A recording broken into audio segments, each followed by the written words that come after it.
La communauté de communes du Ried de Markelsheim développe des pistes cyclables sur tout le territoire pour faciliter les déplacements doux. On développe les pistes cyclables. Alors il y a, on va dire, deux types d'itinéraires. L'itinéraire classique qui permet d'aller à des pôles d'intérêt. Donc on va se retrouver sur des pistes cyclables qui sont le long des RD. Donc le but de la communauté de communes du Ried de Markelsheim, c'est de raccorder les communes entre elles. C'est pour ça qu'elle a cette compétence-là. Donc on essaye de le faire le long des RD.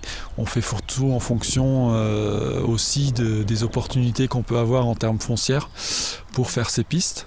Ensuite, on développe également les pistes cyclables, on va dire, qui ont vocation plus de tourisme, qui permet aux habitants et aux usagers d'aller faire des boucles et de découvrir le Ried.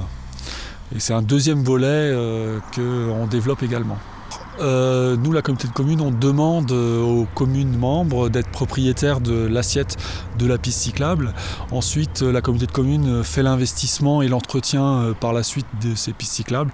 Il faut compter à peu près, je dirais, grosso modo 150 000 € le kilomètre. Après, tout va dépendre évidemment s'il y a des ouvrages à créer, parce qu'il y a un cours d'eau à franchir. Alors là, les tarifs peuvent être nettement supérieurs. Il y a plus de pistes cyclables dans la partie sud du territoire. Toutefois, l'intercommunalité a le projet de relier toutes les communes entre elles. Une piste cyclable est à l'étude entre Artolsheim et Richtolsheim. Il est envisagé d'en faire une autre entre Ilsenheim et Wittisheim, mais là, c'est le foncier qui fait défaut.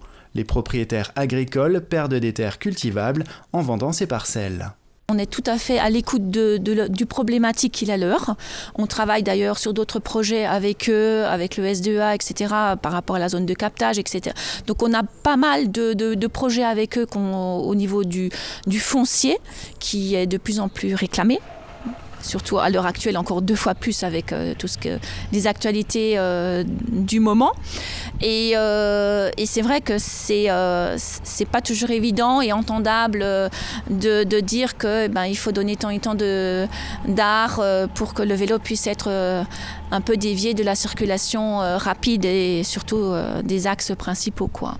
L'alternative a été effectivement proposée d'utiliser des chemins ruraux qui existent déjà, mais le danger est là aussi, l'insécurité est là aussi.